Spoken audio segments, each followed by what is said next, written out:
Every generation produces a visionary. Henry Ford had cars. Steve Jobs had phones. Icberg Slim had women. And well, Dana White has fighters.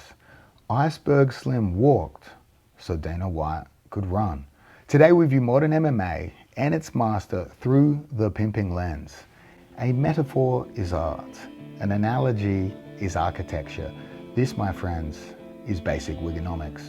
Icberg Slim did to pimping what Dale Carnegie did for sales. Progressive discipline is an HR practice rooted in a corrective action methodology designed to modify behavior before resorting to termination. All you have to do is beat that bitch with a coat hanger and then run her a bath and give her some pills. She'll be so grateful that you fixed her that she'll forget you were the motherfucker that beat her in the first place. This, my friends, is the foundational ethos for MMA, and it is how the pimping game became gentrified.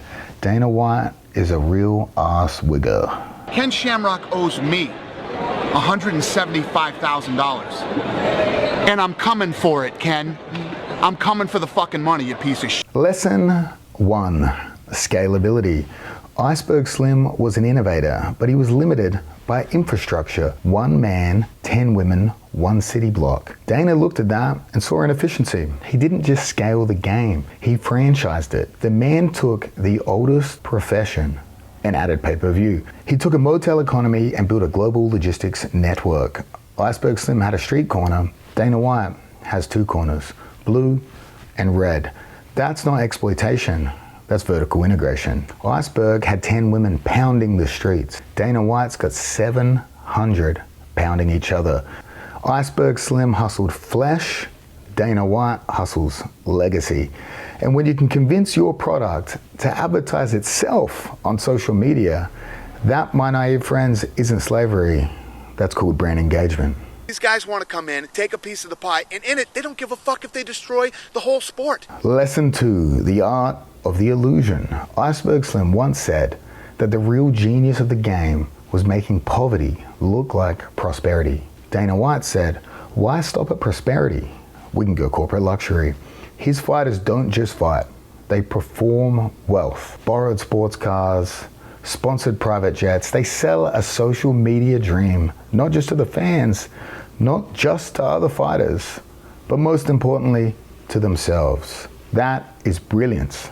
The loudest claps are coming from the shareholder earnings calls, not the crowds. He studied boxing's old playbook, the Floyd Mayweather blueprint, where luxury became the marketing plan. Floyd made millions flaunting the money he actually had.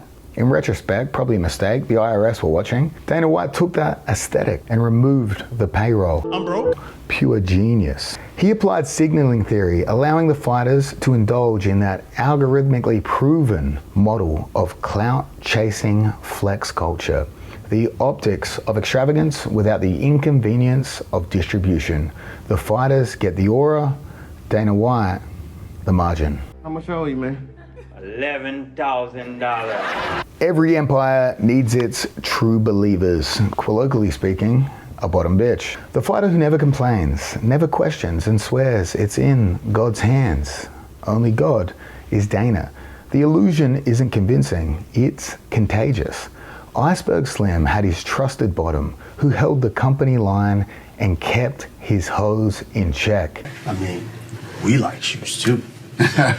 Dana has his loyal hoes too.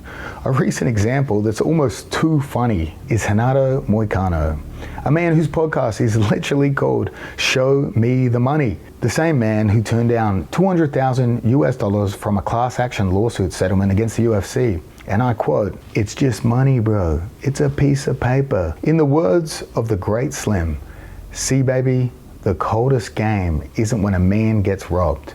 It's when he starts defending the man who robbed him." Moicano was fresh off a last-minute title shot against Islam Makhachev. "Mama, we made it. It's red panty night. Daddy has blessed us." But blessings ain't free. Because, baby, an emotional debt is hard to square. Is he fucking awesome? Lesson 3, the mileage metric. There's a metric every hustler understands, mileage. We ain't talking about your Toyota Corolla, we talking body counts. Not how far you went, how much you've been ran through. A human body can only endure so much. I know this. My ex knows this. Icberg Slim read it in the look and gait of his girls. He knew just how many knocks they had left. When an athlete nears the end, the machine doesn't let a champion retire on top. That'd be sentimental. That'd be kind of nice. You can't let a king leave with his crown. The mileage indicator isn't cruelty, it's sustainability. The audience gets a new hero. The division champion remains lineal. And the veteran, well, he gets a lesson in asset depreciation. Icberg used instinct, Dana does too. Both know that eternal youth is a business model. Keep the product fresh and let the old guard age on someone else's dime. It is what it is. It's the fight business, man. Lesson 4, controlling the script. Icberg Slim once said, we even write the script.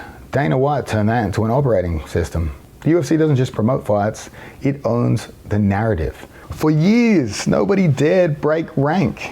Then cometh Francis Ngannou, an African immigrant who came to America and said, free at last, free at last. Dana had the ending written. Francis would lose to Cyril Gane, and the UFC had the world's best heavyweight under contract. But Francis flipped the script. He refused the contract extension. He won anyway, and he walked out on top. Some might say Francis Ngannou is the Rosa Parks of MMA. He didn't sit at the back of the bus. He drove that bus recklessly into boxing and made the fattest bag of his life. Now, the sequel's already in production. Tom Aspinall, a man that, like the women I date, spent too long waiting on a closeted gay man's embrace, but nevertheless, a man that even with one eye can read a contract. Dana's learned. Not renew your contract early? That's fucking illegal. This time, the edit starts early. If you can't own the asset, you reshape the story. A loss would be awfully convenient, but calling him a quitter will just have to suffice for now. It's not vengeance, it's risk management. The narrative must end where the company owns the rights. Icberg Slim improvised his scripts with charm and cruelty. Dana White does it too. Keep that pimping strong, baby. Both knew whoever controls the story controls the souls inside it. I don't give a f. Lesson number 4, the psychology of the stable. A good pimp keeps his stable hungry but hopeful. Icberg gave out fur coats. Dana White, he gives out Nina drama interviews. Motivation through scarcity. It's brilliant. Ty Freeman had a vision. That vision was make the economically disadvantaged, the poor, fight each other. He called this bum fights. The infamous series resulted in prison sentences, but nevertheless, they were some Hall of Fame worthy brawls. This unfortunately relied on them already being poor. Everybody acts like this is a fucking career. This is not a career. This is an opportunity. We keep our stable optically rich, but still physically hungry. That, my friends, is the American dream. Because you have to be asleep to believe it. The same guys that are going to be fighting on that presidential lawn, well, they might as well be landscaping while they're at it. Lesson 5, eat what you kill. Dana once said, they eat what they kill. It's never gonna happen while I'm here. Believe me, these guys get paid what they're supposed to get paid. They eat what they kill. That's poetry, a corporate haiku about controlled starvation. And when fighters complain, he smiles and he says, go start your own MMA organization. That's not arrogance, that's mentorship. Because a true leader empowers you to fail independently, like B-Team. Stitch Duran was never my friend. Lesson number 6, glamour management. Dana took Icberg's beautiful lie and built an empire on it. Fighters look rich, they sound grateful, yet feel disposable. It's better to be strangled by a necklace of Mexicans than to be strangled by no one at all. That's a green card marriage. He turned a toxic relationship into a lifestyle brand. They don't fight for money anymore, they fight for visibility. Icberg sold illusion, Dana sells legacy.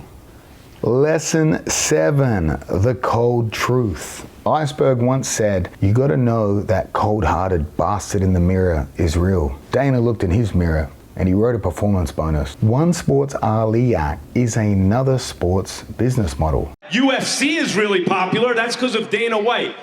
Stop now, because he's about to do it for boxing. Hey, Max.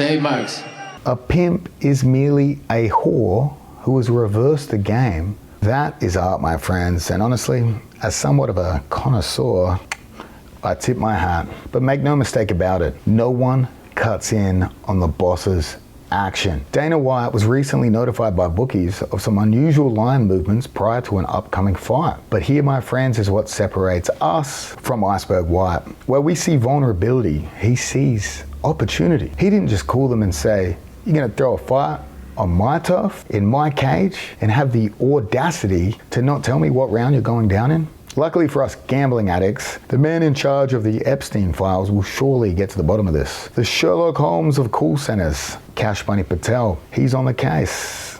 Rest easy, fight fans. We will see justice in Valhalla.